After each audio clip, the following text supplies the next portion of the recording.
Le continent africain ne se fera pas sans ses capitaines d'industrie.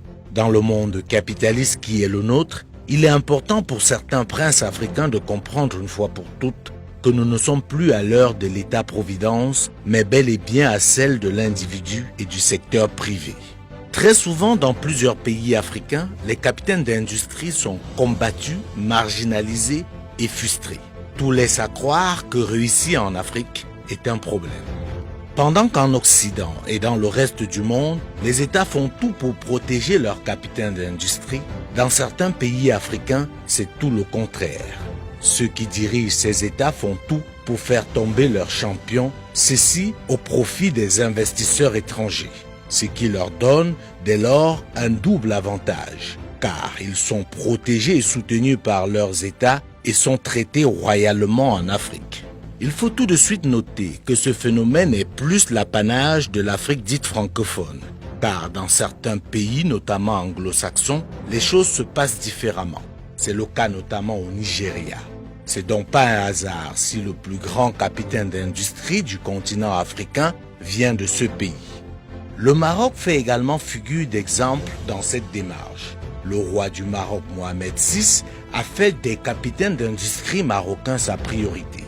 Par exemple, entre 2001 et 2019, il a fait 21 visites officielles dans 13 pays, mais toujours accompagné des plus importants chefs d'entreprise de son pays. Ceci dit, comment comprendre qu'il soit si difficile pour un Africain d'investir en Afrique? Ce constat a d'ailleurs été fait par Aliko Dangote, qui a rencontré les plus grandes difficultés pour investir en Afrique francophone. On se rappelle de ses déboires au Sénégal et au Cameroun. Comment pensons-nous réussir à nous développer, à élever nos standards de vie quand l'essentiel de notre économie est contrôlé par d'autres? Le marché américain appartient en priorité aux Américains, le marché chinois aux Chinois, le marché européen aux Européens, etc. Ce n'est qu'en Afrique que notre marché appartient en priorité aux étrangers. Quelle place accordons-nous à Aliko Dangote, Tony Enoumelu, Gervais Kofi Djondo, Paul Fokam, Jean-Kakou Diagou et les autres? Déjà au niveau de la considération. Ailleurs, les capitaines d'industrie font l'objet d'une grande attention et les États dans leur diplomatie économique transforment leur chef d'État en agent commercial de luxe au service des grandes entreprises privées de leur pays.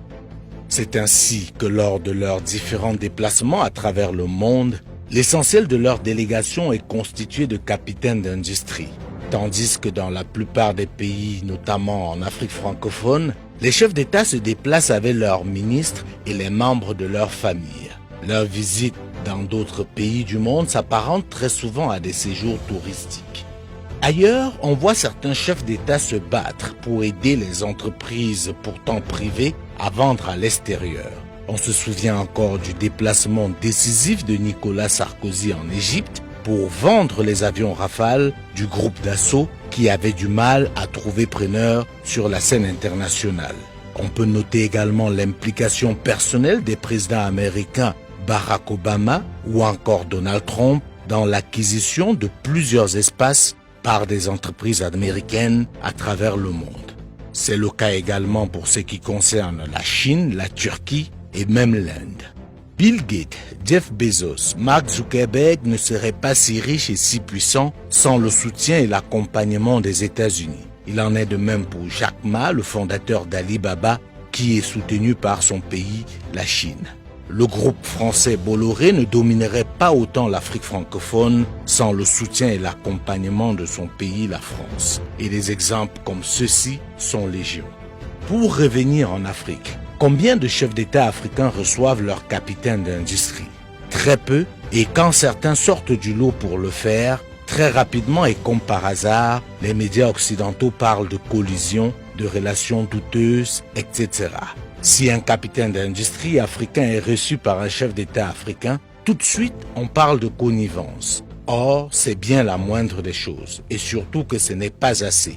Les capitaines d'industrie africains devraient être reçus régulièrement par les chefs d'État africains, ce qui est très loin d'être le cas aujourd'hui. Alors, arrêtons de nous laisser manipuler. Trouvez-vous normal que Vincent Bolloré, dont la fortune n'est que le tiers de celle d'Aliko Dangote, soit reçu partout en Afrique francophone comme un chef d'État, tandis que Dangote subit toutes les frustrations du monde pour rencontrer certains chefs d'État africains. Il est temps que cela change. Ce sont les capitaines d'industrie africains qui peuvent aider l'Afrique.